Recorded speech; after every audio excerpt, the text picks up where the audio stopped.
네, 이번 대선 코로나 이후를 대처하는 첫 대통령인 만큼 어느 때보다 각 후보가 제시하는 비전이 중요한 상황입니다.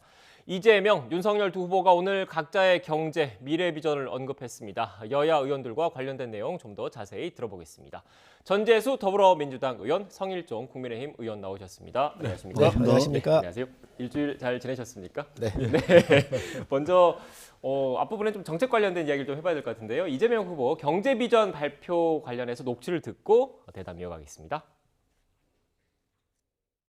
이재명 신경제의 목표는 종합국력 세계 5강의 경제 대국입니다. 세계적 수준의 경제력, 그리고 누구도 넘볼 수 없는 국방력, 소위 하드 파워를 완비한 국가입니다. 두 번째는 높은 문화 수준을 갖춰서 다른 국가들이 선망하는 소프트 파워를 가진 나라입니다.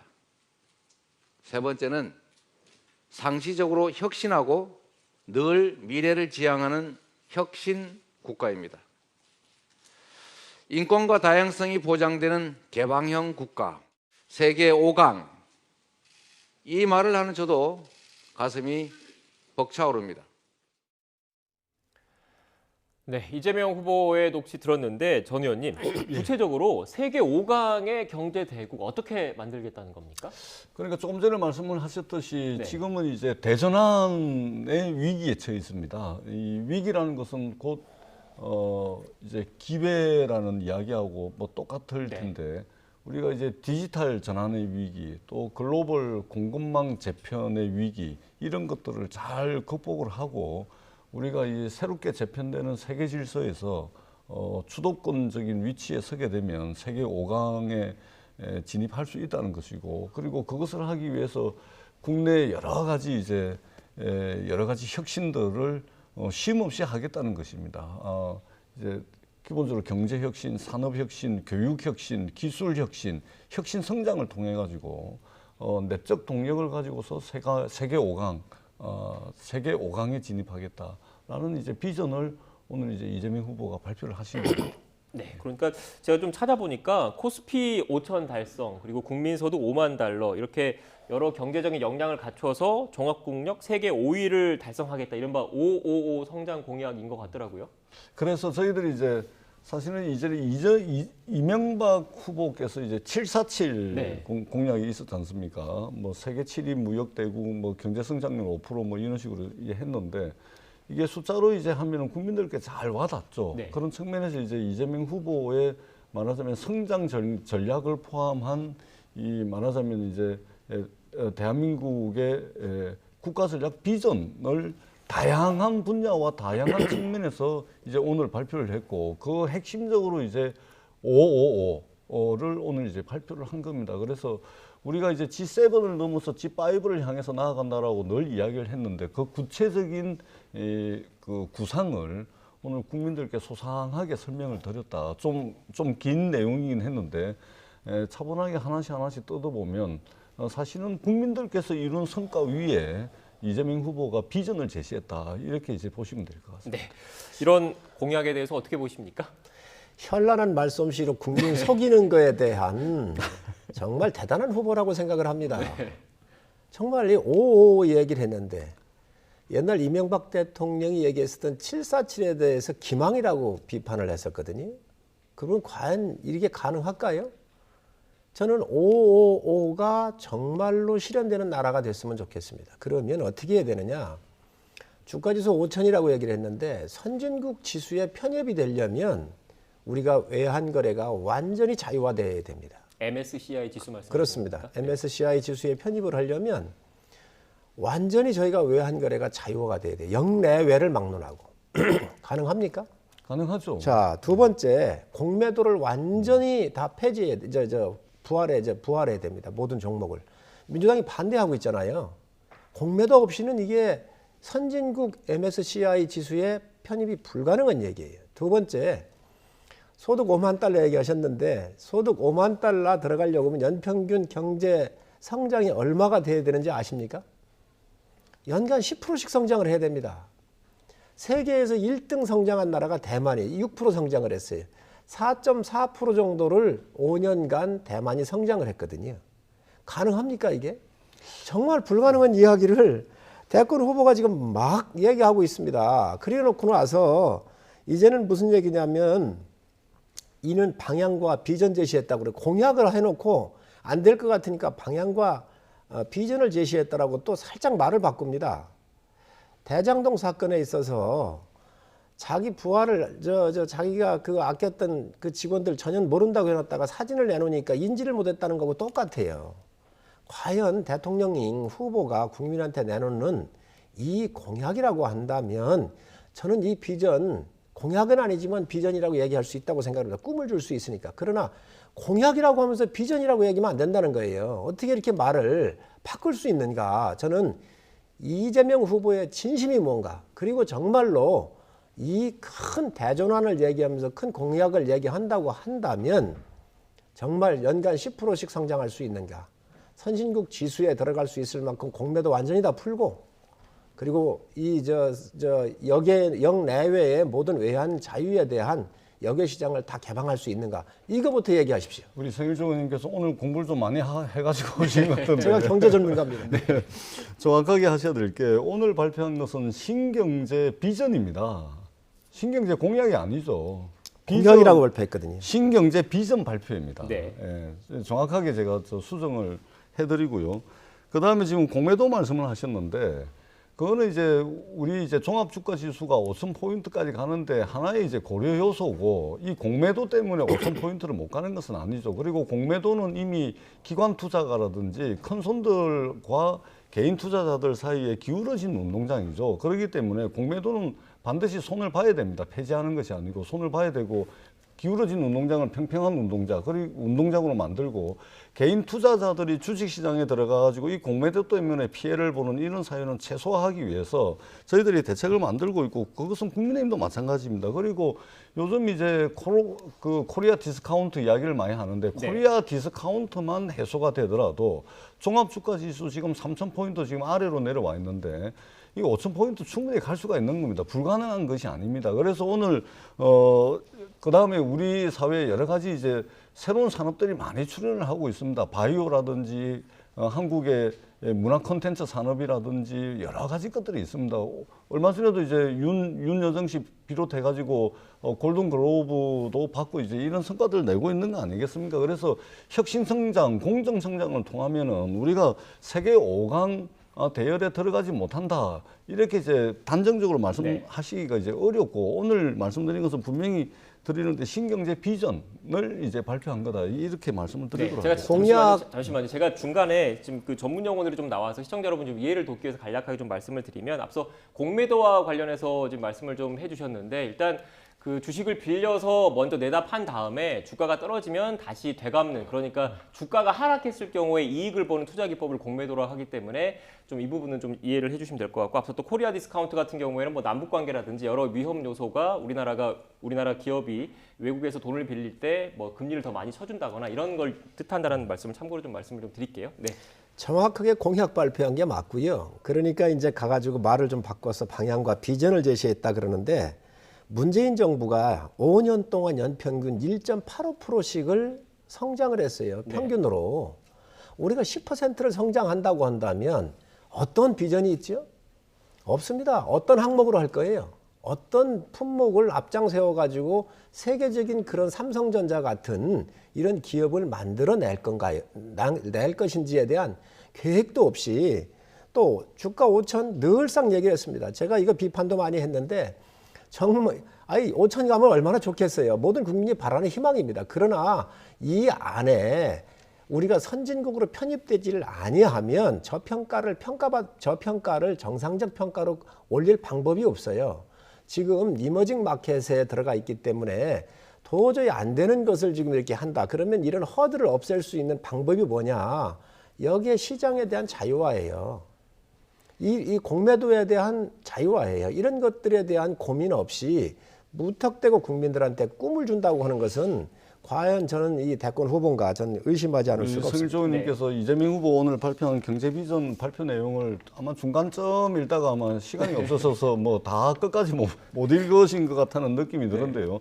자꾸만 이제 종합주가지수 5,000포인트 공매도를 말씀을 하시는데 공매도를 전면 허용을 해도 기관 투자가나 큰 손들이 모든 종목에 공매도를 하지를 않습니다. 외국은 다 하고 있습니다. 아니 다 하고 다 하고 있는데 있습니다. 우리나라로 따지면은 예를 들면은 시가총액 상위 한 30개 정도 이제 상장돼 있는 기업 정도의 이제 공매도를 주로 하겠죠.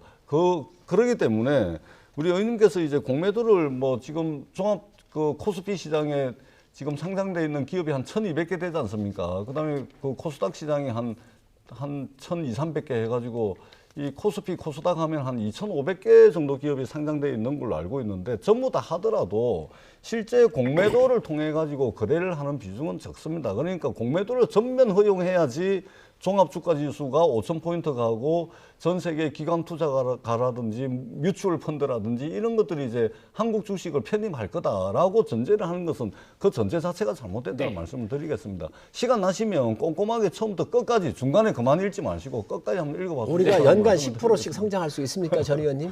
안 됩니다. 그래서 꿈도 중요하지만 데이터가 어디서 나온 자, 겁니까? 아니, 그 데이터가 연간 어디서 나온 10%씩을 아니 소득 5만 불 간다 그렇게 얘기를 했잖아요. 555에 예. 그러면 소득 5만 불이 가려면 연간 GDP가 10%씩 성장을 해요. 제가 계산해서 나온 그 거예요. 어떤 계산 방법으로 그렇게 나온 겁니까? 아니 그러면 예. GDP가 지금 1조 7천억 달러인데 지금 2천조죠, 2천조. 예. 1조 7천억 달러 이상을 우리가 더 끌어올려야 이게 5만 불에 맞춰봐야 될 거 아니에요. 그럼 도저히 안 돼. 연간 10% 성장을 해야 되는 건데 어떤 종목으로 어떻게 성장을 하겠다는 거예요. 지금 올해보다 내년이 훨씬 더 어려울 겁니다. 경제가. 그 산업에 대한 정책은 다시 구체적으로 오늘은 이제 전체 대한민국이 나아가야 될 말하자면 큰 구상을 발표를 한 것이고 네. 뭘로 할 거냐 제가 K 바이오도 있고 K 배터리도 있고 아니. K 문화 콘텐츠도 있고 여러 가지가 있습니다. 그것은 이제 산업 정책적 측면에서 살펴볼 일이고 제 이야기는 오늘은 큰 틀에서 이제 말씀을 드린 제 겁니다. 이야기는 이재명 후보의 공약도 발표하는 것도 다 좋은데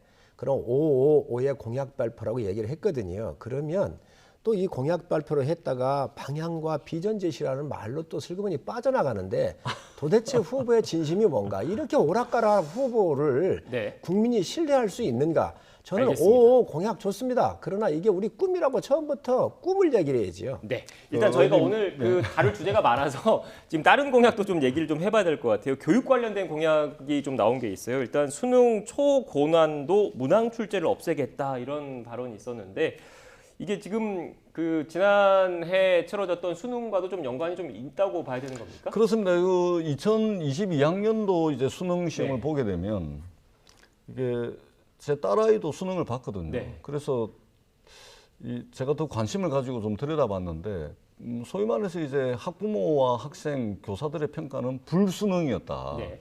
특히 이제 국영수 같은 경우 굉장히 이제 어려웠죠. 더더구나 이제 그 문과와 이과가 이제 통합 전형을 하다 보니까 상대적으로 수학 점수를 잘 받는 이과 학생들에 비해서 문과 학생들이 좀 이번에 재수생도 좀 역대 최대치로 문과 학생들이 이렇게 날 거다 이런 이제 평가들이 많습니다. 그리고 불수능의 가장 핵심적인 것은 뭐냐면은 이게 초고난도 문제입니다. 초고난도. 그러니까 이게 지금 이 수능 시험 문제가 말하자면 그 분야 출신의 어떤 전문가 박사들도 이 문제를 풀기가 상당히 어려울 정도로 이런 문제가 나왔다고 하는 이것은 뭐냐면 결국은 이제 사교육을 극단적 수준에서 말하자면 부추길 가능성이 많거든요. 네. 그래서 우리 학생들이 우리 아이들이 학교 교육을 정상적으로 받고 그리고 시험 문제도 말하자면 받은 교과 범위 내에서 이제 출제가 된다면 과도한 사교육이라든지 이런 부분들이 이제 그다음에 과도한 학습량에 대한 부담으로부터 해방이 될 수 있기 때문에 이게 사실은 이제 변별력 차원에서 난이도 있는 문제는 필요합니다만 그것과 완전히 별개로 초고난도의 문제를 내는 것은 수능을 보는 학생들 골탕 먹이려고 하는 것 이상도 이하도 아니라는 겁니다. 그렇기 때문에 초고난도 문제는 그렇게 하려면 결국은 이 교수라든지 전문가들만 문항을 내고 검토하는 것이 아니고 대학생들도 그 문항을 검토할 수 있도록 해가지고 난이도 조절을 좀 하겠다. 그렇게 해서 학습량과 입시로부터 좀 해방을 시킬 수 있는 그런 대안을 모색하는 차원에서 이제 말씀을 드린 겁니다. 네.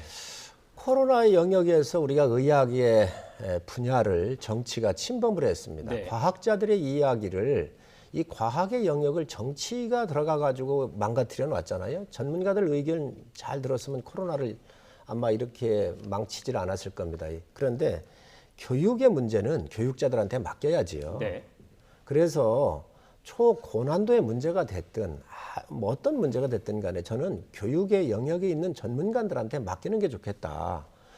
지금 대선 후보라고 해서 모든 걸 다 손댈 수 있는 영역은 아닙니다. 그래서 이런 영역은 좀 더 그 전문가들한테 맡기는 것이 좀 좋겠다 생각을 하고 있습니다. 네. 이번에 맡겼더니 그야말로 대한민국 최고의 전문가들로 구성을 해서 이게 그 각별한 경호 속에서 보안이 유지되는 속에서 이게 시험 문제 출제하고 했지 않습니까? 전문가들에게 맡겼더니 불순응이 돼버린 겁니다. 네.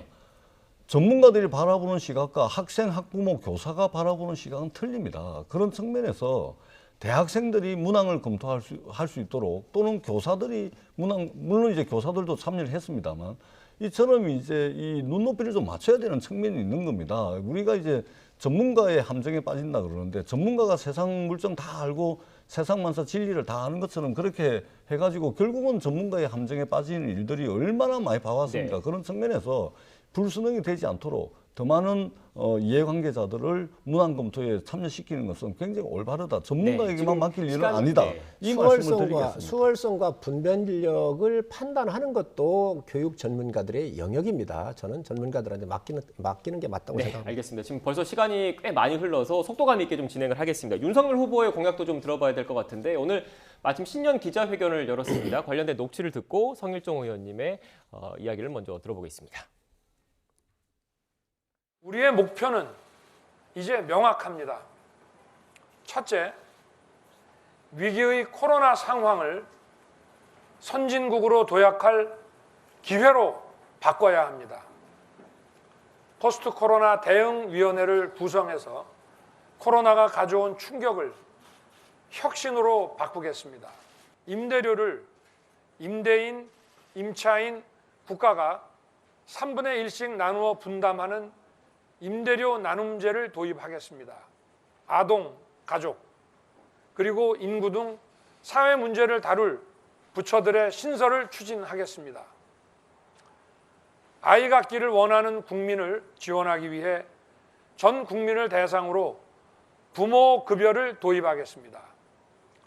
아이가 태어나면 1년간 매월 100만 원의 정액 급여를 받도록 하겠습니다. 네, 윤석열 후보의 신년 기자회견 내용 들으셨는데 제가 좀 핵심을 좀 정리를 해드리면 먼저 임대인과 임차인 국가가 3분의 1씩 나눠서 임대료 분담을 하겠다. 그리고 저출산 대책과 관련해서는 아이가 태어나면 1년 동안 매월 100만 원의 정액급여를 받도록 하겠다. 이 내용이 좀 핵심인 것 같거든요. 좀 더 설명을 좀 해주시겠습니까? 네, 그렇습니다. 지금 현재 우리가 30만 명 아래로 출산율이 떨어진 거 아닌가요? 그래서 이 30만 명 아래로 태어나고 있는 이 아이들 더 출산율을 올려야 되고 또 부모들이 여러 여건이 어렵기 때문에 월 한 100만 원 정도씩을 1년간 지급을 하면 연간 1,200만 원 정도가 될 겁니다. 네. 상당히 도움이 될 겁니다. 그래서 이걸 지원하겠다는 공약을 했고요. 또 지금 중소소상공인들이 굉장히 어려움을 겪고 있는데 지금 이걸 어떻게 해든 간에 우리가 희망을 좀 드려야 돼요. 다시 소생할 수 있도록 기회를 드려야 돼요. 그래서 정부가 3분의 1을 부담해서 임대료나 이런 부분들에도 지원을 하고 또 임대인이 또 3분의 1 부담하고 네. 또 임차인이 부담을 하는데 그 임대인 같은 경우는 저희가 소득공제를 통해서 보전하는 방법이 있다고 생각을 합니다. 또 청년 원가 주택으로 30만 원을 저희가 좀 청년들을 위해서 주택을 공급을 하고요. 또 역세권 첫 집으로 20만 원 정도 이렇게 지원을 하는 방안을 발표를 했습니다. 아마 국민들한테 체감적으로 와 닿게 될 것입니다. 그래서 앞으로 윤석열 후보가 집권을 하면 이 공약을 조속한 시일 내에 실행할 수 있도록 하겠다는 약속을 드린 것입니다. 지금 아동수당 30만 원씩 주고 있잖아요. 그렇습니다. 예. 그러면 이게 그 아이를 출산하면 1년간 100만 원을 지원하겠다는데 아동수당하고는 어떻게 별개지요. 되는 예. 겁니까? 별개로. 예, 지금 현재 저희가 예산이 상당히 많이 있기 때문에 그런 것들을 조정을 하면 대개 한 3조 언더가 될 것 같은데요. 그 제 계산을 해보니까 3조 언더가 될 것 같아요. 그래서 그 정도는 그 국가의 세출 구조 조정을 해서 충분히 가능성이 있다고 별도로 생각합니다. 1년 동안 100만 원을 드리고 아동수당 30만 원 손을 안 대겠다고 말씀을 하시면서 아동수당 만 7세 이하 모든 아동들에게 다 주자고 했을 때 국민의힘은 왜 반대를 했습니까? 왜 그 난리를 치면서 반대를 했습니까? 저희가 반대한 게 아니라 반대했죠. 전 의원님 그 정확하게 아셔야 돼요. 반대했다가 1년 뒤에 아니, 복귀를 한 거죠. 아닙니다. 소득별로 우리가 아동수당 주는 건 아니, 좋은데 소득이 높은 사람들 같은 경우는 좀 빼자 그랬는데 그래서 80% 정도만 주자 그러니까 다음에 이 행정 비용이 많이 들어가니 여당에서는 다 줘야 된다 그래서 다 그걸 시행을 한 것이죠. 저희가 선별적으로 먹고 살 만한 사람들은 좀 부담을 하고 그렇지 아니한 70%나 이 정도 선에서 우리가 국민들한테 두텁게 주자고 한 것이죠. 네, 제가 그러면 추가로 좀 질문을 좀 드리면 그 이번에 오늘 공약한 아이가 태어나면 1년간 매월 100만 원 정액급여 이거는 그 부모의 소득 수준과 상관없이 지급을 하겠다 이런 방침이신 겁니까? 거기에는 대충 보면은 그 청년들이지 않습니까? 네. 젊지 않겠습니까? 그래서 소득이 기본적으로 낮습니다. 네. 그래서 이것은 전 계층한테 주는 걸 겁니다. 아니 연봉 뭐 1억, 2억짜리 그 젊은이 전문직들이 있지 않습니까? 1억을 그 받아도 세금을 내고 하면 집값이 높기 때문에 이 젊은 사람들이 살 수가 없습니다. 그렇기 때문에 이 부분에 대해서는 전액적으로 다 주는 게 맞다고 아니 생각합니다. 아동수당 20만 원 줄 때 지금은 이제 올해 30만 원인데 20만 원 줄 때도 소득 그 하위 80%까지만 주겠다 이렇게 했는데 월 100만 원을 주는데 그러면은 그 전문직 고소득 전문직들도 그냥 100만 원씩 다 주는 겁니까? 아동수당은 7세까지잖아요. 우리가. 그렇지만 여기는 1년이잖아요. 1년이기 때문에 이 부분에 대해서는 다 줘야지. 7세인데 1살, 2살도 포함이 돼 있는 겁니다. 그렇습니다. 만 7세 그렇습니다. 이하니까. 그래서 그때는 왜 그 출생을 해서 80%까지만 지급한다 그러다가 출생을 해서 1년간에 1,200만 원이기 때문에 이 기간 동안에 돈이 많이 들잖아요. 또 그러니까 네. 이 방송을 보고 있는 국민들을 의아해하는 거는 20만 원 주는 것도 소득 상위 80%까지만 주겠다고 했는데 월 100만 원을 주는데 지금은 또 전부 다 주겠다고 합니다. 좋습니다, 좋습니다. 저는 오늘 이제 윤석열 후보께서 그 여러 가지 말씀을 하셨는데 저는 좋습니다. 윤석열 후보님 말씀대로 그렇게 됐으면 좋겠습니다. 정말로. 근데 이제 우리 국민들께서는 정치인의 말은 누구나 말을 잘하죠.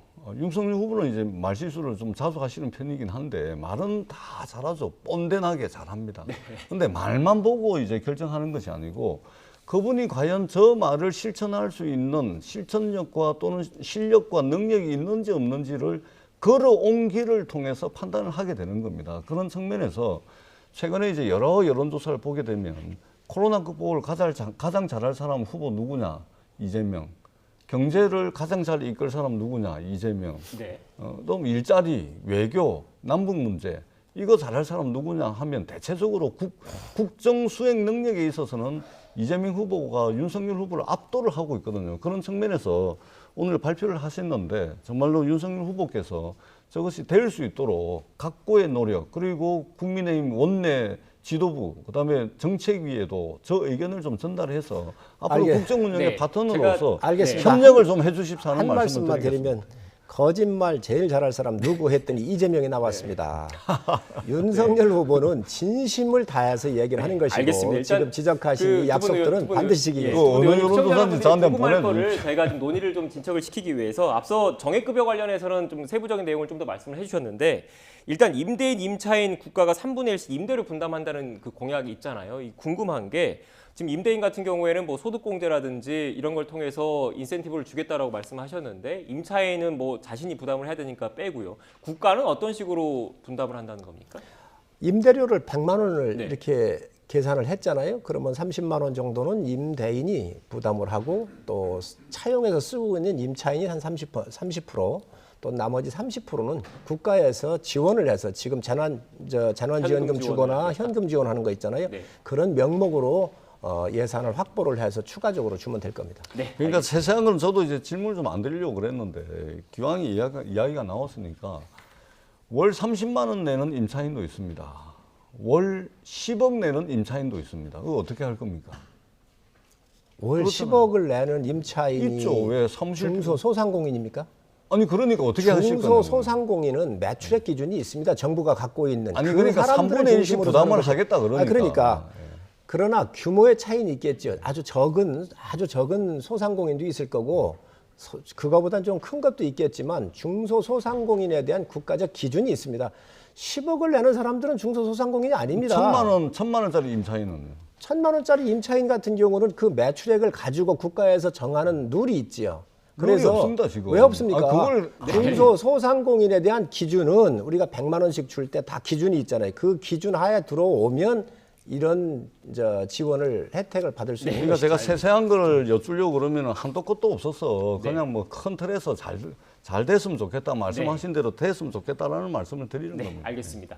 지금 뭐 벌써 지금 30분 가까운 시간 동안 정책 관련해서 두 분 의원님께서 치열하게 논쟁을 하셨는데 뭐 다른 것보다 또 이 정책 관련된 논쟁 또 시청자 여러분께서도 긍정적으로 보시지 않을까라는 생각이 들고요. 주제를 좀 시간이 얼마 남지 않아서 좀 바꿔봐야 될 것 같은데 마지막 주제 좀 다뤄보겠습니다. 대장동 관련해서 어제 첫 그 재판이 열렸습니다. 관련해서 이런저런 발언들이 나왔는데 성 의원님께서는 어떻게 들으셨습니까?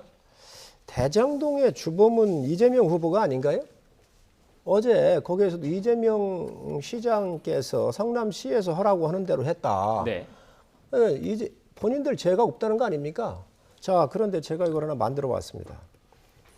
대장동 사업에 있어서 7개 독소 조항이 있어요. 이걸 누가 결제했습니까? 누가 설계했습니까? 이거 시장이 다 알고 있습니다. 그래서 컨소시엄 할 때 건설사는 아예 못하게 하고 금융사만 하게 했단 말이지요. 신용등급이 트리플 A에 돼요. 트리플 A는 시중은행의 큰 대형은행 아니면 안 됩니다, 이게. 부동산 프로젝트를 7천억 이상 해본 프로젝트 파이낸싱을 7천억 이상 했으면 여기에 들어가 있는 이번에 아주 소수 사람들만 특혜를 주게 한 거예요. 못 들어오게 한 거예요. 조달금리가 2.5% 이하에 돼요. 또 추가 수익 환수를 불가하도록 성남시가 환수를 못하도록 했거든요. 택지 사업에 대해서 공공사업을 민간들이 할 수 있도록 그렇게 해놨어요. 그 다음에 이게 하루 전에 자산관리하는 회사를 딱 집어 넣어놨어요. 다른 데는 준비도 안 시키고 이걸 누가 설계했고 누가 결제했는가. 그러니 몸통은 이재명 지사 아닙니까? 그렇기 때문에 특검을 하라는 겁니다. 그리고 어제 이러한 것들에 의해서 본인들은 성남시가 해준 대로 자기들이 했다 그러는데 그러면 이거에 대해서 설계하고 결제한 사람이 책임지라는 겁니다. 자, 제가 좀 말씀을 드리지 않을 수가 없는데요. 대장동 개발 사업의 주범은 돈 받은 사람이죠. 경제적 이득과 금전적 이득을 본 사람이죠. 엊그제 언론에서 또 보도가 나왔습니다. 국민의힘 전직 국회의원인 조훈현 의원도 화천대유에서 고문으로 등록을 해가지고 월급을 받아갔답니다. 원유철 국민의힘 전 원내대표, 그 다음에 곽상도 의원 아들 50억, 그 다음에 50억 클럽으로 명명되는 대장동 그 50억 클럽, 그 다음에 화천대유 관계자 김만배 씨의 친누나가 윤석열 후보 아버지 집을 삽니다. 그리고 이 범죄자들이 범죄자로 아직 확정은 안 됐죠. 재판이 진행 중이니까. 이 범죄 혐의자들이 시드머니로 마련한 부산저축은행 검찰이 수사를 하고도 기소도 안 합니다. 그렇기 때문에 몸통은 경제적으로 금전적 이득을 본 사람들인 것이죠. 그리고 100% LH가 공영개발을 해야 되는데 새누리당 성남시 의회 다수당이 이것을 100% 공영개발을 다 막고 100%로 민간개발을 하려고 하는 것을 제한된 환경 속에서 민간 공동개발을 할 수밖에 없었던 그런 환경이 있었던 겁니다. 그 속에서 성남시의 공공환수를 사전에 이익을 확정을 한 이것을 설계를 한 것이지 범죄자들이 자기네들 이익 많이 가져가게끔 그렇게 설계를 한 게 아니라는 말씀을 드리고요. 그 다음에 어제 재판에서 그 이재명 시장의 지시라고 이야기를 했는데 그 재판이 끝나고 난 뒤에 그 담당 변호사가 이재명의 사적 지시가 아니고 성남시의 방침이었다라고 다시 정정을 했다는 말씀을 드리고요. 또 한 가지, 작년 12월 달에 국민의힘이 대장동 관련한 특검 법안을 국회에 제출했습니다. 근데 윤석열 후보는 부산저축은행 뭐 전부 다 해가지고 특검하자 이야기해놓고 국민의힘 원내 지도부가 특검 법안을 제출을 하는데 부산저축은행 말하자면 부당대출, 불법대출 내용 싹 빠져 있습니다. 윤석열 후보 아버지 집을 화천대유 관계자가 집을 사게 되는데 그 내용도 쏙 빠져 있어요. 그러니까 윤석열 후보 관련되는 건 전부 다 빼놓고 특검 법안을 제출해놓고 특검을 하자라고 이야기를 하고 있는 겁니다. 그렇기 때문에 국민의힘이 주장하는 것은 국민의힘에 유리하게끔 대장동 부동산 개발 사업을 당리당략적 측면에서 바라보는 측면이 있습니다. 물론 민간 개발업자들이 8천억 정도의 이익을 가져갔는데 이것을 5천억, 4천억, 1천억 이렇게 줄였어야 되는데 그렇게 줄이지 못한 책임은 이재명 후보에게 분명히 있습니다. 그러나 열악한 환경 속에서 그나마 5,500억이나 되는 성남시의 공공환수액을 했다는 것은 주어진 환경 속에서 부족하긴 했지만 최선을 다했다. 이 말씀을 드리도록 하겠습니다. 네. 한군일의 최대 치적 사업이니까 특검 받으십시오. 그리고 전 의원님께서 지적하시는 조은현 의원, 곽상도 의원, 또 원유철 의원 그 어느 의원도 예외 없이 다 특검하면 나오게 돼 있으니까 또 필요하면 넣으십시오. 그다음에 부산저축은행 이야기를 하시는데 그 또한 다 넣으십시오. 왜냐하면 법안이 내지면 여야가 합의해서 넣으면 되는 것입니다. 그러니까 걱정하지 않으셔도 되고요. 뭐니 해도 지금 몸통 수사를 못하고 있지 않습니까? 몸통의 깃털인 정진상 실장조차도 지금 100일이 넘었는데도 불구하고 검찰 수사가 지금 검찰 문 앞에도 못 가고 있거든요. 이 누가 뭐라 하더라도 이 부분에 대해서는 설계한 사람이 누굽니까? 사인해주고 이 사업 승인자가 누굽니까? 이재명 지사입니다. 네. 그렇기 때문에 공공환수를 설계를 한 것이죠. 지금 그리고 몸통은 돈 받은 사람이죠. 네, 알겠습니다. 돈 받은 사람이 네, 몸통이지. 어째 네, 두 분 잠시만요. 돈 받은 사람 수사를 왜 안 합니까? 그러니까 검찰이. 다 하십시오. 네, 다 계속 어떻게 하십시오. 보면 좀 특검 같은 다 말이 하십시오. 오가고 있어서 제가 이 대장동 사건과 관련해서 제가 좀 정리를 좀 하고 마지막으로 이 얘기 짧게 좀 다뤄야 될 것 같아서요. 일단 대장동 사건과 관련해서는 지금 수사가 진행되고 있고 일본 또 재판이 넘어갔는데 지금 크게 한 3줄기 정도 됩니다. 일단 지금 성 의원님이 방점을 찍고 계시는 배임 혐의, 그러니까 그 민간 사업자에게 과도한 초과 수익을 안기게 사업 구조가 설계가 돼서 성남 도시개발공사에게 피해를 끼쳤다, 이른바 배임 혐의를 초점을 맞추고 계시는 반면에 전 의원님께서는 이른바 로비 의혹, 50억 클럽과 관련해서 돈 받은 사람이 어떻게 보면은 이 사건의 핵심 아니냐, 이쪽에 좀 초점을 맞추고 계시고, 또 나머지 하나는 이 사퇴 압박과 관련된 건이 있습니다. 그러니까 성남 도시개발공사 초대 사장이 임기 전에 일단 어떻게 보면 그만두게 됐는데 그 과정에서 압력이 있지 않았느냐, 크게 이 3줄기 정도로 수사가 진행되고 있고 일부는 또 재판이 진행 중이고 있다는 정도로 제가 일단 팩트 정리를 좀 하고요. 마지막으로 이 얘기는 또 공정하게 좀 해야 될 것 같아요. 뭐냐면 검찰이 또 도이치모터스 주가 조작 의혹과 관련해서 윤석열 후보의 부인 김건희 씨에게 소환 조사를 통보한 것으로 일단 알려졌습니다. 전 의원님의 말씀을 듣고 또 성 의원님의 반론을 좀 들어보겠습니다. 그러니까 이게 황당한 거죠. 네. 검찰이 지금 사람들이 비리를 왜 저지르겠습니까? 깜빵 가야 되는 그 리스크, 그 위험을 안고서 비리를 왜 저지르죠? 결국은 돈입니다. 돈을 벌려고 하는 것이죠. 검찰 수사가 대장동 수사를 하는 데 있어서도 돈 받은 사람 수사는 하나도 안 하고 있는 겁니다. 지금 돈을 따라가는 수사를 해야 된다. 그런 측면에서 도이치모터스 있잖아요. 주가 조작 범죄가 성립을 하려면 3가지 구성 요소가 있습니다. 첫 번째, 돈을 대는 전주. 두 번째, 회사 내부 정보를 빼돌릴 수 있는 회사의 유력한 인물. 그리고 세 번째, 주식을 사고 팔고 통정 매매할 수 있는 선수가 필요합니다. 이 3가지 조건 중에서 지금 회사 정보 빼낸, 내부 정보 빼낸 사람 구속됐습니다. 전주, 그다음에 플레이어, 선수들로 매매를 했던 선수들 구속돼 있습니다.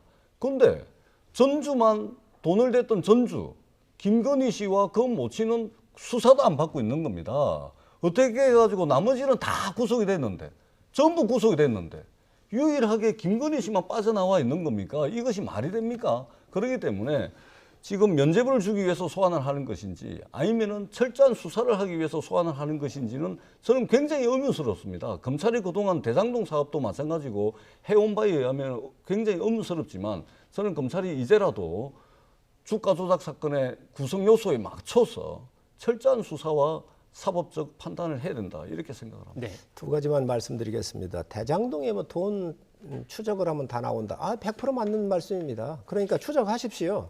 이걸 안 하기 때문에 지금 특검하자는 얘기잖아요. 그리고 조은현, 원유철, 곽상도 이런 분, 그래 이분들이 돈 고문료도 받고 그런 것 같은데 이분들이 이재명 지사한테 노비를 했겠습니까?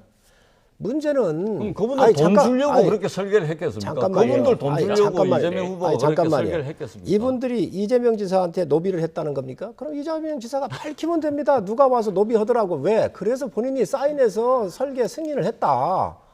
그러니까 몸통이 이재명 지사인 거예요. 이분들이 노비했으면 노비했다라고 밝히십시오. 그게 저희 핵심 포인트고 도이치 모터스 주가 조작 사건을 얘기를 하시는데 11년 전 이야기고 그 전에 다 문제가 없다고 얘기했던 분인데. 그런데 왜 구속됐습니까? 잠깐만요. 자, 그런데 문제 있으면 하십시오. 검찰이 야당 후보 봐주겠습니까?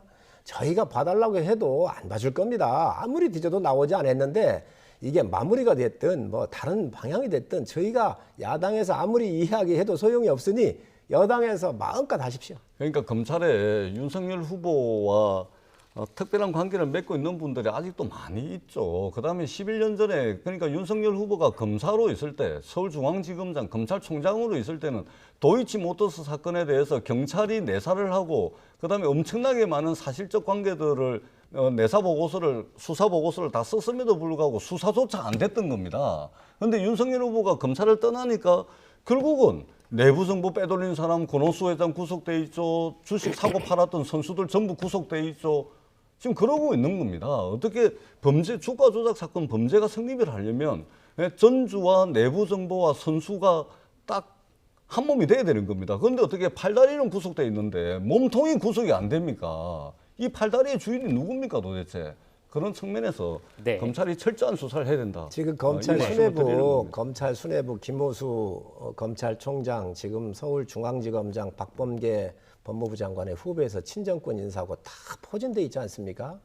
그런 상태가 있는데 뭐가 두렵습니까? 그래서 저희는 도이치 모터스 사건에 대해서 문제가 있으면 다 조사하라는 거예요. 이미 다 권한을 이 정부가 갖고 있고 이 정권이 갖고 있는데 그거를 지금 윤석열 후보가 지금 무슨 영향력 행사할 수 있습니까? 그러니 마음 놓고 수사하십시오. 검찰 네, 내부에 알겠습니다. 윤석열 네. 후보와 네. 관계를 맺고 짧게 있는 좀 특수한 검사분들이 많이 있죠. 네. 검찰에서 27년을 근무를 했는데 선후배 얼마나 많겠습니까? 인사도 쟀지 않습니까? 아름아름으로 한동훈 네, 검사장을 진짜 다 마무리를 뺐지 해야 될 않습니까? 것 같습니다. 근데 두 분 말씀 막판에 또 역시 이렇게 관련된 이런 그 첨예한 이슈에 대해서는 또 뜨겁게 말씀을 해주시는데 나갈 때는 손잡고 나가겠습니다. 네, 알겠습니다. 시간이 좀 많이 넘어서 좀 마무리를 해야 될 것 같습니다. 지금까지 더불어민주당 전재수 의원, 국민의힘 성일종 의원과 함께 전국 현안에 대한 이야기 나눴습니다. 나가실 때는 웃으면서 고맙습니다. 나가십시오. 감사합니다. 네, 고맙습니다.